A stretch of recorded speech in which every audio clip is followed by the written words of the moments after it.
শুভ সময়। জায়ানন্দী টেলিবাংলার কবিতার আসর থেকে আপনাদের সাথে আছি আমি সৈয়দা দুতি।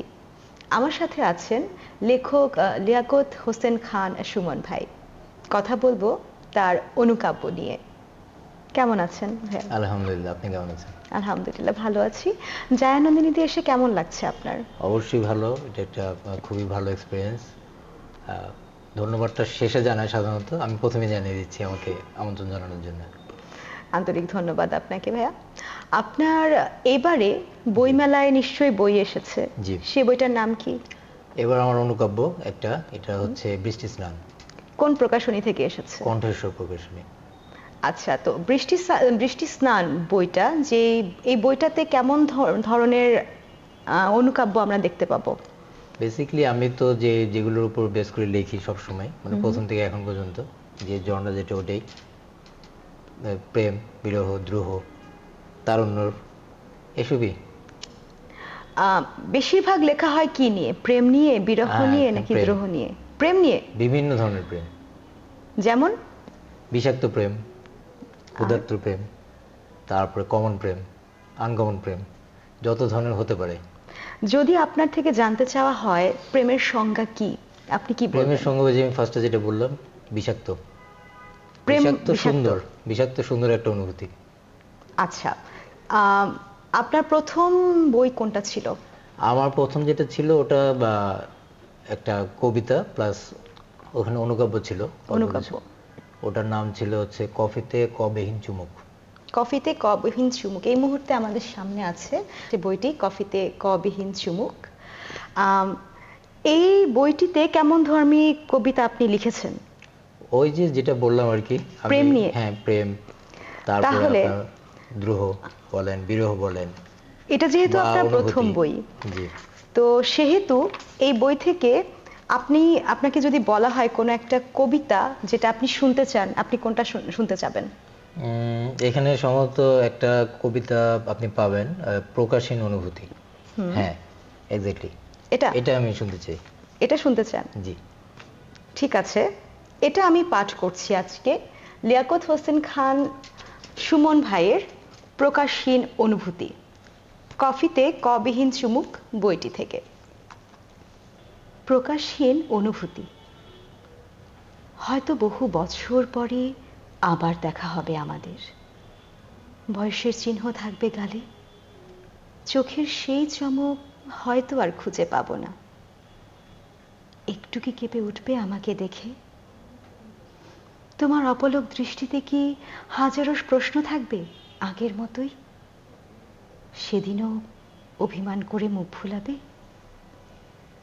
সেদিন হবে যেদিন একইভাবে হাত ধরতে ইচ্ছে করবে কি আগের মতো?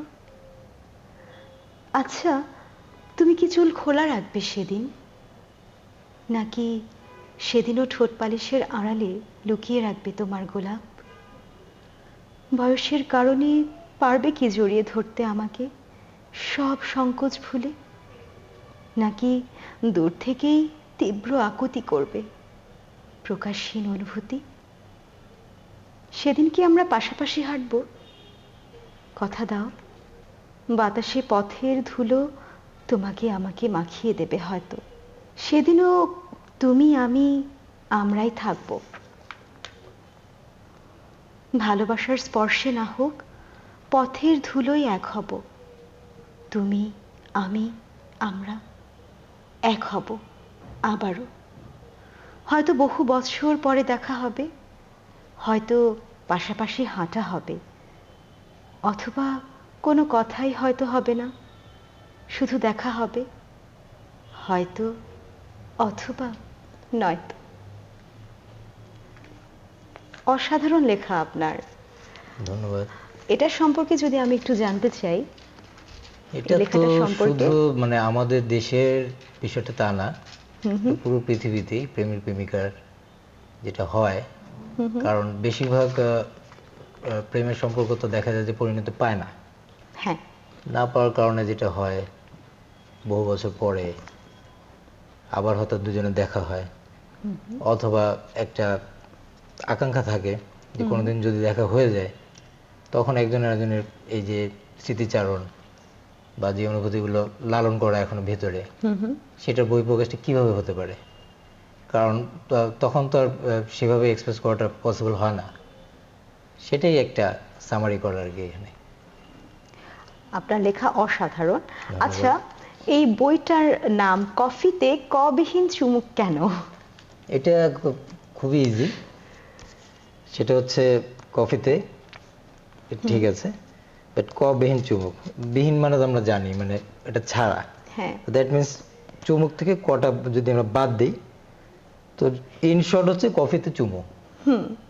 বাট এই চুমু অর্টনে হয়তো অনেক ধরনের ইয়ে থাকতে পারে, অবজেকশন থাকতে পারে বা কন্ট্রোভার্সি থাকতে পারে ডিরেক্টলি এভাবে বলাটা, তো একটু কাব্যিকভাবে এটা লেখার চেষ্টা, প্রকাশ করার চেষ্টা। এই এখানে আর কোনো জটিলতা নাই। অনেক ধন্যবাদ। লেখালেখির সাথে সম্পৃক্ততা কখন থেকে? আমি যদি আমার এখন পর্যন্ত লাইফটাকে ইয়ে করি, মানে লেখালেখি, দেখবো 3 ভাগে আমি লেখা শুরু করি, মানে ব্রেক দিই। ছোটবেলা লিখতাম, ওটা কিছুই হতো না। এরপর কলেজ লাইফে লিখতাম, ওটাও কিছু হতো না।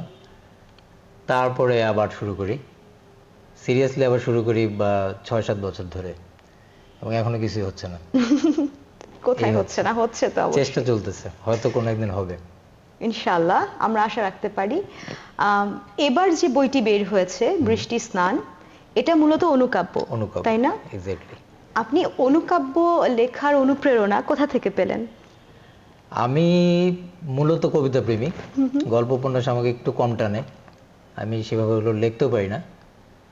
আর কবিতার মধ্যে তো সবসময় অবশ্যই মানে আমি যেই 3 জনকে ফলো করি বা আদর্শ মনে করি, অবশ্যই মানে ক্ষণজন্মা যিনি আছেন বাংলাদেশে একজনই, জীবনানন্দ দাশ। আর দ্রোহের জন্য তো হেলাল হাফিজ, ওনার আশেপাশে তো কেউ নাই। আর যদি তরুণ হিসেবে বলা যায়, যিনি এখনো তরুণ, মানে মারা গেছেন তারপরে উনি তরুণ এবং আজীবন থাকবেন, রুদ্র মোহাম্মদ শহীদুল্লাহ। তো এই 3 জনের লেখা তো অবশ্যই টানে আমাকে, এবং এই 3 জনই টানবে আমাকে আজীবন, যেটা আমার ধারণা, মানে আমি বুঝতে পারি। লেখালেখি নিয়ে ভবিষ্যতের প্ল্যানিং কি আপনার? আমি আসলে কমার্শিয়ালি কোনো চিন্তা করি না কখনোই আমার লেখালেখিটাকে। আমার যেটা ভালো লাগে, যেভাবে ভালো লাগে আমি সেভাবে লিখে যাব। এটা মানুষ কিভাবে নিচ্ছে সেটা রেসপন্স তো অবশ্যই পাওয়া যায়, বইমেলা আসলেও পাওয়া যায়, সোশ্যাল মিডিয়াতে পাওয়া যায়, পার্সোনালি পাওয়া যায়। আমি আমার প্যাটার্নটা চেঞ্জ করতে রাজি না। হয়তো কমার্শিয়াল পারপাজে অনেকে অনেক কনসিডার করে লেখার ক্ষেত্রে, বাট আমার সে ধরনের কোনো ইচ্ছা নেই। আমি আমার মতো লিখে দেবো, যেইভাবে লিখি সেভাবে লিখে দেবো। এবারের বইমেলায় আপনার বৃষ্টি স্নান এই অনুকাব্য কেমন সাড়া ফেলেছে? আলহামদুলিল্লাহ ভালো। এবার তো এমনি আপনারা জানেন যে রমজান মাসে বইমেলা, এবার তো পাঠক বলেন, যারাই বলেন, মেলা যারা যায় সে সংখ্যাটা তো কম, কম্পারেটিভলি অনেক কম। বাট তারপর আমরা যেটা দেখতে পাচ্ছি যে মানুষ যারা যাচ্ছেন বই তারা কিনতেছেন। বেসিক্যালি কি হয় যে মানে অন্য সময় তো আমরা দেখি যে অনেক ভিড় থাকে, বই মানুষ দেখে, হয়তো ছবি তুলে, পড়ে না বা নিজের কালেকশনে নেয় না, এটা খুবই কম, পার্সেন্টেজটা খুবই কম। তো ওই বছরগুলোর সাথে কম্পেয়ার করলে আমার মনে হয় এবার সেলটা বেশি গেছে। সেলটা বেশি গেছে, আমি হয়তো বোঝাতে পারছি কোন ক্ষেত্রে আমি বলতেছি, মানে যে পরিমাণ মানুষ এবার আসতেছে অন্যান্য বারের তুলনায়, হয়তো আমার মনে হয় যে 50% তো আসে না, হয়তো 25 বা 30% মানুষ এবার আসতেছে। সেইটার সাথে যদি আমি সেলটাকে হিসাব করি তাহলে আমার মনে হয় যে সেলটা ভালো। মানে যারা পিওর পাঠক যারা, তারা কিন্তু ঠিকই আসতেছে, হয়তো ইফতার করে আসতেছে বা মেলা প্রাঙ্গণে এসে মেলার ভেতর ইফতার করতেছে, মেলার বাইরে ইফতার করতেছে। বাট তাদের ডেডিকেশনটা কিন্তু আমরা দেখতে পাচ্ছি যে তারা বইমেলাকে টার্গেট করে কিন্তু বাসার থেকে বের হচ্ছে, আসতেছে, বই খুঁজতেছে, দেখতেছে, পড়তেছে এবং কিনতেছে। তো কথা যেহেতু বইমেলা নিয়ে হচ্ছিল এবং আমার এবার এই বইটা তো রিলিজ হলো, আমি খুশি হব যদি আপনি এখান থেকে আমার পছন্দের 2টো অনুকাব্য পড়ে শোনান। আমি আপনাকে হেল্প করি, আপনি টাইটেলটা পড়তে পারেন, ফার্স্ট ওয়ান, যেটা বৃষ্টি স্নান। জি, টাইটেল যে লেখা ছোট, অনুকাব্য তো ছোটই হয় অবভিয়াসলি। পাঠ করছি বৃষ্টি স্নান। তবে সেই হোক প্রেমিকের সুখ ক্রমাগত, বর্ষায় ভিজে একাকী নিজে বিরহ কাব্য হয় বিরত। Wow, thank you. আরেকটা আছে যে কিছুক্ষণ আগে যেটা আমি বললাম যে আপনি আমাকে জিজ্ঞেস করলেন না যে প্রেমের সংজ্ঞাটা কি, তাই আমি বললাম যে বিষাক্ত সুন্দর। তো ওই রিলেটেড আমার একটা লেখা আপনি হয়তো পাবেন। হ্যাঁ, দিস ওয়ান। হেমলক কিংবা সায়ানাইড অথবা তুমি। ক্রমবর্ধমান বুক পাঁজরের চাপ, শানিত তরবারি উন্মুখ ছাড়তে খাপ, অকেজো করার তীব্র ষড়যন্ত্রমূলক আক্রমণ, বিষাক্ত অনুভব, অজস্র পাপ, ফুসফুসে অসংখ্য ফনা তোলা সাপ। হেমলক, সায়ানাইড নাকি তোমার প্রেমের সংক্রমণ। অসাধারণ, মানে এক কথায় প্রেমের সংজ্ঞাটা এখানে আপনি তুলে ধরেছেন। জি, চেষ্টা করেছি। আপনার মানে এখানে যদি আরো কয়েকটা আমি পড়ি, নিদ্রাহীন জীবনযাপন, ভাষার অভাব, এখানেও প্রেম আছে। থাকবেই, আমার লেখা প্রেম থাকবেই। আচ্ছা, আরেকটা হচ্ছে পড়ছি, ভাষার অভাব, প্রেম অনলে দাহ, এই হৃদয় তীব্র প্রদাহ, শব্দেরা আজ দৃঢ় ভাষাহীন, তবুও তোমার আমাতে সন্দেহ। অপূর্ব লেখা আপনার ভাইয়া, ধন্যবাদ। এখন যদি আমি জানতে চাই যে কোনো উপন্যাস কি কখনো লেখা হয়েছে বা গল্প, ছোট গল্প? উপন্যাস আমি ওই যে তখন বললাম যে আসলে গল্প উপন্যাস সেরকম একটা টানা আমি না। পড়িও কম, বুঝিও কম, হয়তো লিখতেও পারি কম। তো সেই কারণে প্রায় বছর দেড়েক ধরে আমি একটা লেখার চেষ্টা করে যাচ্ছি। দেখা যাক কবে, আরো কত বছর পরে যা শেষ হয়, আর অন্য। ভাইয়ার বেড়ে ওঠাটা কিভাবে এবং কোথায়? আমার জন্ম তো ঢাকাতেই, তেজগাঁয়ে। এখানেই আমাদের, যদি মানে আম্মার সাইড চিন্তা করি বা বাবার সাইড চিন্তা করি, ওনারা এখানকারই। তো আমার জন্ম এখানে, লেখাপড়া তেজগাঁয়ের মধ্যেই। বিজ্ঞান কলেজ থেকে ফার্মগেট এসএসসি করা, তারপরে তেজগাঁও কলেজ থেকে এইচএসসি। তো জন্ম থেকে ইন্টার পর্যন্ত হচ্ছে তেজগাঁর বাইরে, মানে আমি তেজগাঁর ভিতরেই, তেজগাঁর বাইরে আমার আর কোনো জীবন নেই, ছিল না আর কি, সরি। তারপরে হচ্ছে বাইরে যাওয়া। এরপরে আমি বিবিএ করি, এমবিএ করি ইয়ের থেকে, দুটোই এশিয়ান ইউনিভার্সিটি থেকে। তখন তো আমাদের উত্তরা ক্যাম্পাস ছিল, এখন যেটা নিজস্ব ক্যাম্পাস হয়েছে কি আশুলিয়ার দিকে। আচ্ছা, এই তো। বর্তমানে কি করা হচ্ছে লেখালেখির পাশাপাশি? লেখালেখির পাশাপাশি যদি মানে পেশা হিসেবে বলা যায়, সেটা হচ্ছে যে আমরা গার্মেন্টস অ্যাক্সেসরিজ যেটা আছে, ওটার সাথে আমি জড়িত অনেক বছর ধরে, প্রায় 15-16 বছর ধরে। অনেকটা সময় হয়ে গেছে। অনেকটা সময়। ভবিষ্যতে লেখালেখি নিয়ে কি করার ইচ্ছা? আমি লিখতে চাই, আমি প্রচুর পরিমাণে লিখতে চাই।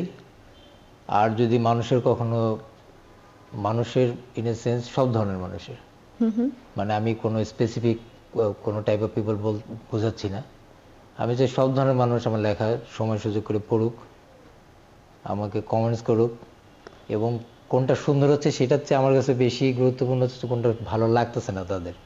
ভালো লাগছে না? হ্যাঁ, আমি সেই ধরনের রিভিউ চাই, যে এসে আমাকে বলবে যে এটা কিছু হয় নাই, বা এটা এরকম না হয় ওরকম হলে ভালো হতো। কারণ আমি এটা লিখলাম, একজন এসে বললো ভালো হয়েছে, আমার কাছে তো মনে হয়েছে ভালো হয়েছে, এই কারণে তো আমি এটাকে হয়তো লেখার পরে আমি এবার ছাপার অক্ষরে প্রকাশও করে ফেলছি। বাট এমন কেউ যদি থাকে বা কারো যদি থাকে যারা আমার সমালোচনা করবে, আমার মনে হয় সেটা আমার জন্য লাভজনক হবে, কারণ আমি সেখান থেকে শিখতে পারবো এবং আমি আরো সাবধান হব, বা আমি অন্যভাবে চিন্তা করবো যে আমি যা লিখতে চেয়েছিলাম সেটা হয়তো প্রকাশভঙ্গিটা ভুল ছিল, আমাকে অন্যভাবে হয়তো চিন্তা করতে হবে। তা আমি নেগেটিভ জিনিসগুলোকে পজিটিভলি বেশি নিই, সব ক্ষেত্রে, জীবনের সব ক্ষেত্রে। তার মানে আমি বলতে পারি যে আপনি সমালোচনাকে ভয় পান না, সেটাকে অ্যাপ্রিশিয়েট করেন। আমি অ্যাপ্রিশিয়েট করি, এবং আমি এই যে যেটা বললেন সমালোচনাকে ভয় পাই না, সেটার চেয়ে বড় বিষয় হচ্ছে যে আমি প্রশংসাকে নিতে পারি না, মানে প্রশংসা আমার কাছে ভালো লাগে না। মনে হয় যে না, এটা আসলে একটা মানুষের আসলে প্রশংসা করবে সামনাসামনি করার কখনোই প্রয়োজন আছে বলে মনে করি না। প্রশংসা মানুষের পেছনে করতে হয়। পেছনে করতে হয়। কারণ মানুষের কাজ কথা বলে এবং কাজের মাধ্যমে আমাদের সমাজ ব্যবস্থা এমন দাঁড়ানো যে আপনার একদম চরম শত্রু যে আপনি নিজেও জানেন, তিনিও দেখবেন যে আপনার সামনে আসলে খুব প্রশংসা করতেছে। এটা হচ্ছে রিয়েলিটি। আমরা অনুষ্ঠানের প্রায় শেষ পর্যায়ে চলে এসেছি। এই পর্যায়ে আমি আরও একটি কবিতা পাঠ করছি, সেটি হচ্ছে কফিতে কবিহীন চুমুক।